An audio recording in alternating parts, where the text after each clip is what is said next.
fanikishe, anahitaji na wewe utoe. Ukisoma Luka 6:38 anasema wapeni watu vitu kwa sababu na nyie mtapewa kwa kipimo kile kile, na takujaa mpaka kumwagika. Bwana Yesu asifiwe. Kumbe bila kutoa hauwezi kupata. Kumbe bila kutoa hauwezi kufanikiwa. Kumbe bila kutoa hauwezi kusonga mbele. Kumbe bila kutoa maombi yako hayafiki mbele za Mungu.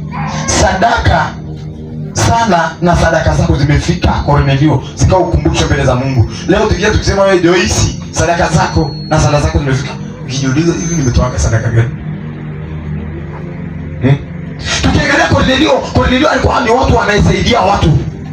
Akikuta leo huyu anaenda zakula shule anamsaidia. Akikuta leo kanisa halina mambo fulani anatengeneza. Bwana Yesu asifiwe. Akikuta madhabahu anaitengeneza.